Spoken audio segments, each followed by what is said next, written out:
Kia ora, Year 10. This is the third video going over the 2017 maths exam. So I'm going to start with the last uni structural question and then go on to a bunch of the relational questions. Some of them you'll see when we get to them are ones that are not going to be covered this year because they're topics that we've changed around.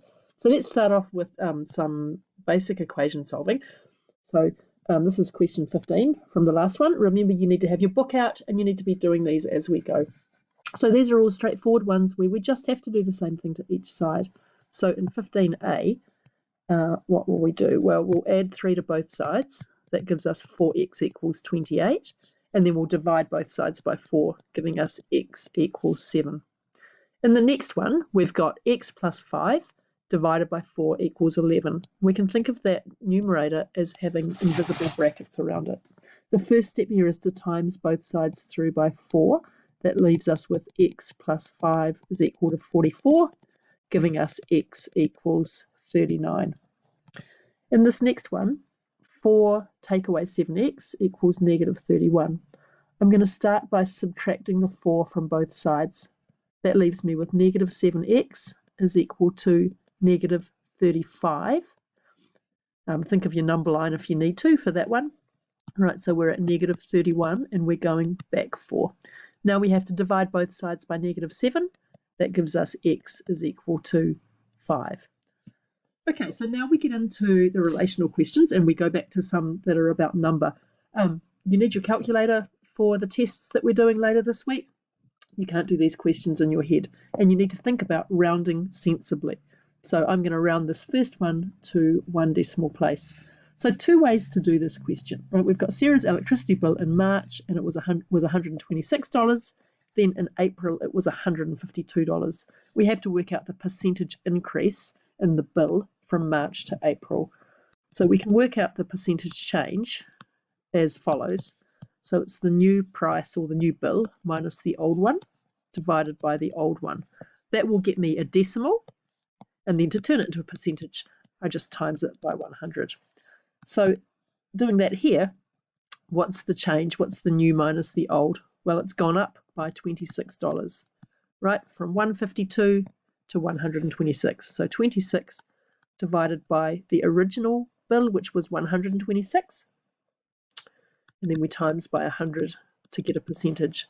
So that gives me 0.206, or as a percentage, 20.6% to 1 dp. Now, the other way that you can do that, and we've looked in class, I think, ages ago at why it's the same thing, is that we can just do the new over the old minus 1. Right, so 152 over 126 minus 1 gives me 0.206, which is 20.6%. Okay, the next question is a ratios question. A tiny bit harder than the ones you did in year 9, but not much. So we've got Louis, Tom and Daniel put money into an investment in this ratio 3 to 2 to 2. So the total number of parts is equal to 9, right? So 7. 3 plus 2 plus 2. So there are 7 parts.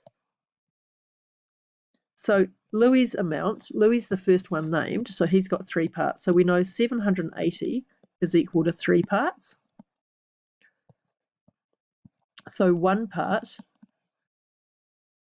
is going to come from dividing that amount by 3. That gives us 260. So Tom gets 2 lots of 260 because Tom's getting 2 parts. So Tom gets $520 and Daniel gets the same. He also gets 2 parts. So Daniel gets $520 too. All right, you can go over that on Dr. Frost if you're not confident with ratios. Just remember the key is working out the total number of parts and then from there going to what 1 part is. Okay, sorry about the coughing. So this next question we need to read carefully. We've got the price of cashew nuts rose by 20% in a year, and at the start of the year, 1 kilogram of cashew nuts cost $40, right? So that's before the price went up. And then calculate the weight of cashew nuts to the nearest 10 grams that could be bought for $40 at the end of the year. So the wording's not brilliant in this question, but I think it's pretty clear what's going on, that we've got an original price here, and that's at the start of the year, and it got increased by 20%. So to increase by 20%, we times by 1.2. So doing that gives me the new price, and it's going to be $48 per kilogram at the end of the year.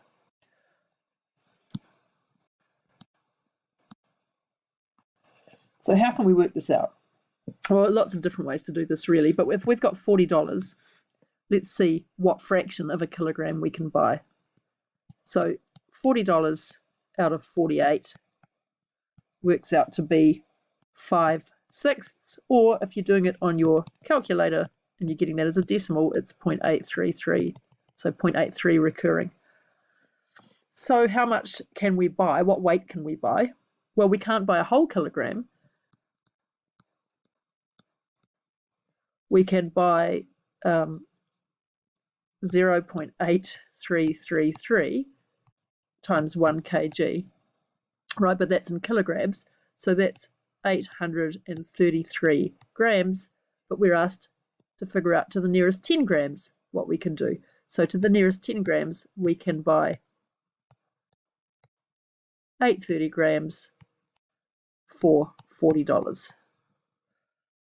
Okay, so that's how I would do that question. There are some different ways. You could work out what 1 gram of cashew nuts costs. If you are going to do it that way, be really careful not to round too hard before the end. Okay, so that's all we've got in there for the number questions. Now we're going to look at some algebra ones. So I'll just put the next ones that I'm going to do up here. Here are questions 4 and 5. You might want to pause the video now and just try all 4 of these parts and see how you get on while I have another fit of coughing. Right, well, question 4a is really a BEDMAS question before we do any algebra. We have to simplify this. We've got times here, plus here, times, times. So what do we do first? Well, we always do our multiplication before we do our timesing. So we're going to work this out and this out. So this equals 3 times p, which is 3p, plus p cubed. That gives me 4p plus p cubed. I just want to show you how this question would be different if we had brackets in there. So that's the answer to that question, 4p plus p cubed. But while we're doing this video, let's just take a look and suppose that instead we had, not there. Let's suppose that we had brackets around there. Then it would be 3 times 2p plus p cubed, and that would give me 6p plus p cubed, and so on. So if you want to give yourself some extra practice, just play around with putting in some brackets and seeing what impact it has on the order you do stuff in. Right, this next one is one where I've got a power to a power. So the first thing I'll do here is simplify the numerator. 3 to the power of 5 you can do on your calculator, or you can just think that 3 squared is 9, so 3 to the power of 4 is 81, and 81 times 3 is 243. So we could write this out the long way, which I guess is what I'm going to do here. So here we've got x squared to the power of 5, which is x to the power of 10. And here we've got 18x to the power of 4. So that equals 243 x to the power of 10 over 18x to the power of 4. Now simplifying out in here, well, first we can clean up these x's. So we're going to have something with x to the power of 6, right? I've got the same base, so I subtract the power, right? I've got x to the power of 10 here and x to the power of 4 here. So we end up with x to the power of 6. Now in here, I've got a common factor of 3. So we'll take that one out first. So we've got 81x to the power of 6 over 6. And then I've got another common factor of 3 in here. So my final answer that I need to get to is 27x to the power of 6 over 2. Now you can either write it like that, or exactly the same thing, you can write it like that. Okay, what have I got left? Right, 2 questions where we have to find the rule linking patterns, both linking x and y. So my answer in these questions will be y equals something, something, something. So let's give ourselves a bit more room here. Well, what's happening? X is going up by 1 every time, so that's like my n, my pattern number, and y is going up by 3 every time. So I know that my rule is going to have y equals 3 times the number, and then I have to think about what's the y-intercept, right? So 3 times 1 gives me 3, but I want to end up with 2, so I have to take away 1. Checking that, 3 2s are 6, 6 take away 1 will give me 5, so we've got it right. The other way to think about that is to put in your 0 term in here and see that instead of going up by 3, when we come back down by 3, we go 5, 2, and then down another 3 will get me to -1. And we know how to draw that graph as well, so just have a think about how to graph the line that you've just written. The next one is pretty similar. We have a linear pattern because every time x goes up by 1, y is going down by 4. So the rule will be y equals -4x.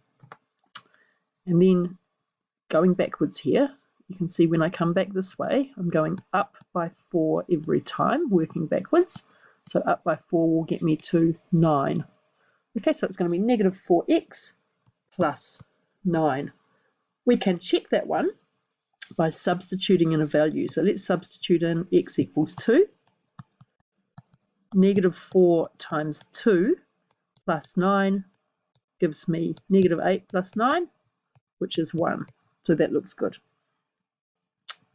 Okay, I think I've just got time to do some of the simplifying algebra ones. So let's put those up on the screen.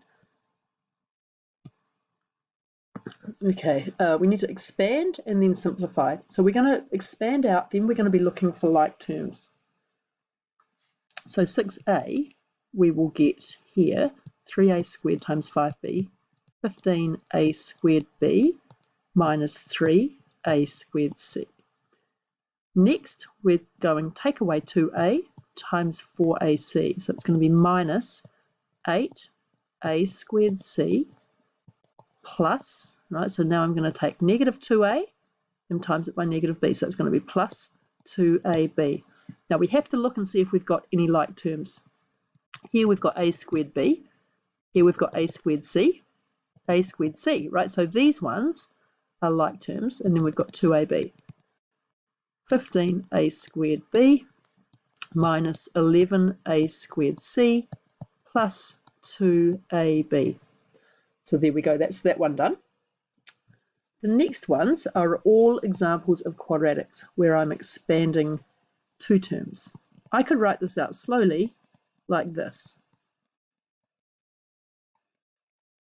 But for most of you, by now, you'll be doing it by saying we take the x and we times it by that x. We get x squared. We take the x, we times it by 7. That gives us plus 7x. Then we've got our 3x. Lastly, we've got our 3 7s, which give us 21.